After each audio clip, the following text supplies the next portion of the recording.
I'm George Kahumoku. We're here at a meeting, just a get-together meeting. We had some wonderful food, lala, poi, lomi salmon that thanks to Clinton brought, and we also are with Stephanie. And the idea of this is, some kind of a fundraising for Hale'ula Honoka'a. And the thing is, so what we're looking at is, what is the unique thing about this place? Well, the thing about Honoka'a is that it's what we call, how it's called Vahipana. It's a special place because it's also connected to Waipio Valley, the history about Hilave, Sam Leah, the songwriter, and also, so you really have a sense of place that's unique. And I have my show that's been going on Maui for about 10 years. I have a workshop that's been going on for 16 years. And all over the world, there's over 2 million hula dancers, for instance, in Japan alone, who dance the hula to Hilave. There's probably about 500,000 hula dancers and everything in Germany alone. In France, probably another 100,000. Across the whole U.S., probably 500,000. So I really believe that if we base the whole concept of raising money for this area on this Vahipana, taking taking a look at this small community, Honoka'a, and then we make it as it can be a weekly, it can be a monthly, or a yearly event. We build on it, and it'll be something out of this world. And then the other thing we thought about doing was, my show's been going for 10 years, and it wouldn't be a turnkey operation show. Basically, I would bring my show over here, and we use some of the resources in the community. Basically, I'm a master, and then I'm the host, and then I have another master come that we tie up with the next generation. But guess what? One of my students, Brad Bordes, is just graduated from UH Maui College, and he's come from Honoka'a. We're trying to create some kind of a thing for him to do here. Actually, we're looking at a coffee shop or something like that, so he would be the perfect person. My son also lives here. He's also co-hosting my show when I go on tour, so my son could be the host. Then what we do is we bring in different guest artists every week or every month or whatever you guys want to do. But I've been doing it every week for 10 years, And for my show, we nominated for 6 Grammys, brought home 4 for Best Hawaiian Music. And I really believe that you have a unique situation. You guys are even way ahead because, number one, you have the facilities like the Honoka'a Theater that can hold 450 people. You got, you got a sense of place over here.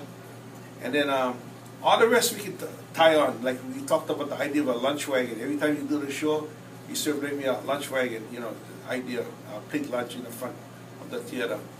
And then we could also do a yearly festival to accumulate. So you do a weekly event, maybe even a monthly event, and then once a year you do a big blowout where the whole day, maybe you close off the whole street and you just have entertainment from 10 o'clock in the morning to 6 o'clock. And we do that every year, even at a workshop, and we draw about 10, 15,000, 20,000 people at the Maui Culture Arts Center.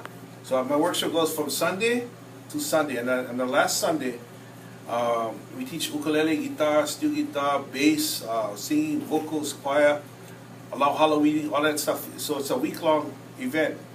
And then at the end, what we do is we actually do a performance for the community. And how we pay for the performance, we sell booths, all around. And then, so it's free to the community. They can come in for free. But the one at the theater, we would charge.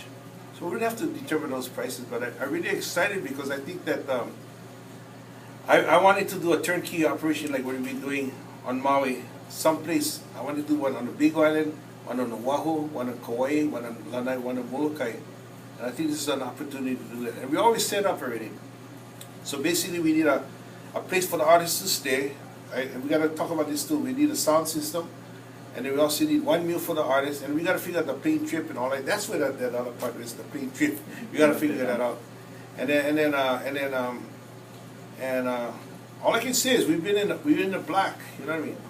We do a lot of advertising and stuff like that, but I see this as being an opportunity for the hospital. And the other thing we also talked about is the vision of what the hospital wants to do. Number one, they should break it down into little goals. If you want like a TV or for the room or some kind of facility or just one room, And then I did that with the Institute of Hawaiian Music, and what we did is we had individual people buying microphones, mic stand, whatever you need. They would commit to that one thing, and then other people would match funds. And I had a castle grant for about $250,000. We actually matched it with other people in the community, so you can double your money, that kind of thing like that. So there's all kinds of ways you can do that. And then just you probably have people on this island alone who could contribute, to your cause. But then this would give it, being a nonprofit. So what you try to do is create this buzz where everybody wants to participate because they know it's going to help out the community. Especially when you work with old folks too. I know my 95-year-old mother-in-law, she still lives with me. I got her Auntie Edna. From Waimea, they couldn't take care of her. They shipped her to Honolulu. Why should they ship her to Honolulu? But she'd be coming to a place like this, Hawaii Pana, a place that's unique only to Hawaii and Hawaii Island, and not only the island, but the music and the culture, the Hawaii culture. So that's the whole emphasis I think we could do.